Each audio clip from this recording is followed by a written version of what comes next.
41 years old pero ganito pa rin maglaro. Habang yung iba nagre-retire na, si LeBron James parang nasa prime pa rin. Yung akala mo tapos na ang hari, mag-isip ka ulit.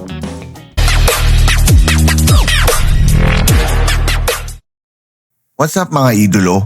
Welcome back sa aking channel. LeBron James, year 22 sa NBA, edad 41. Sa edad na yan, karamihan ng players bench roll na, spot minutes lang, o kaya retired na, analyst na sa TV. Pero ang hari mga idolo, leader pa rin, primary scorer pa rin, clutch option pa rin, at higit sa lahat parang nasa prime pa din. At ngayon, silipin natin ang huling 5 games niya, kung bakit parang time traveler tong taong to. Mga idolo, ito na ang last 5 games ni LeBron James. Ang game 1 niya ay kontra sa Nuggets.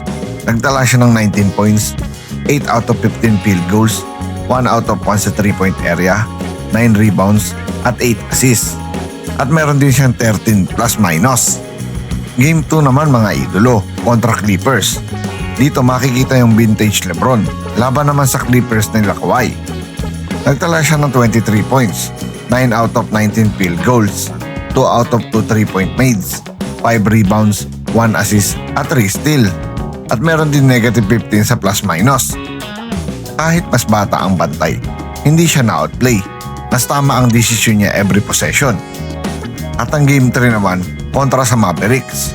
Ito yung game na mapapasabi ka ng 41 years old ba talaga to? Umiscore siya ng 17 points, 4 out of 8 field goals, 2 out of 6 3-point made, 6 rebounds, 1 assist, 1 block, 12 sa plus minus. Hindi siya yung pinakamabilis sa court, pero siya pa rin ang pinaka-effective. Game 4 naman mga idolo, laban naman sa Cavaliers. Sa game na to, mas lumabas ang leadership ni LeBron. At sa game na to, gumawa lang siya ng 11 points, medyo off night na may 3 out of 10 field goal, 0 out of 3 3-point mades, at 2 out of 2 sa free throw line, 3 assists, 2 steal, 1 block, at negative 9 sa plus minus. Habang yung iba, kinakabahan sa final minutes, kalma lang si Lolo Bron kahit off night niya. Sa game 5 naman, laban sa Wizards. Ito yung pinaka-statement game niya mga idolo. Miscore siya ng 20 points at may 8 out of 16 field goals, 2 out of 3 3-point mades, 2 out of 2 sa free throw line. May 6 rebounds din siya, 1 assist, 3 steals at 1 block. At 24 sa plus minus. Dito mga idolo, walang panic, walang hero ball, pure control. At pagkatapos ng 5 games na ito, malinaw ang isang bagay. Hindi na pick ng athleticism ang puhunan ng hari, kundi basketball mastery na.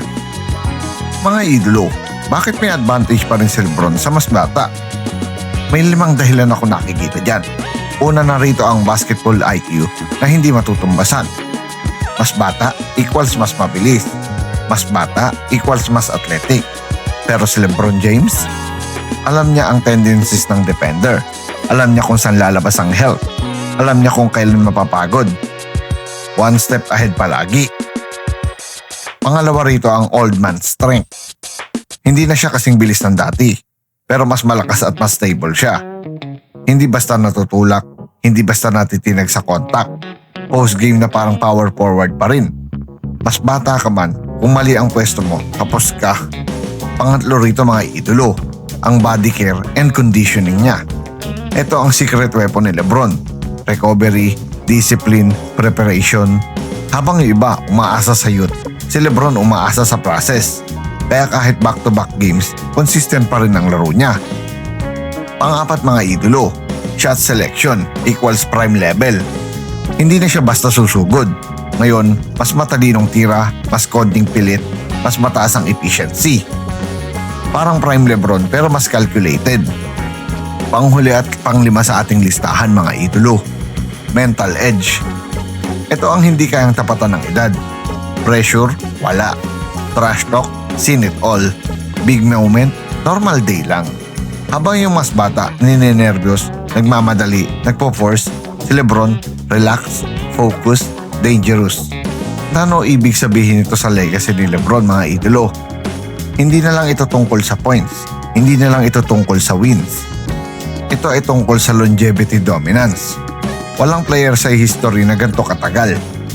Walang player na ganito ka-effective sa ganitong edad. Kaya kapag sinasabi nilang tapos na si LeBron, ang sagot ng laro niya mga idolo, hindi pa. Can you imagine this mga idolo? 41 years old, 22 seasons, still dominating. Hindi na siya humahabol sa legacy. Pinapahaba pa niya ito. Kung ang prime ay estado ng isip, baka prime pa rin si LeBron hanggang ngayon. Kayo mga idolo, ano sa tingin nyo? Nasa prime pa rin ba si LeBron James? Kung pagbabasehan natin ang kanyang last 5 games?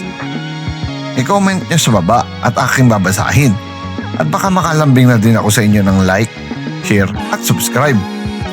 Maraming salamat mga idolo.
Once again, this is your Spotlight in Sports. Maraming salamat mga ka-sports.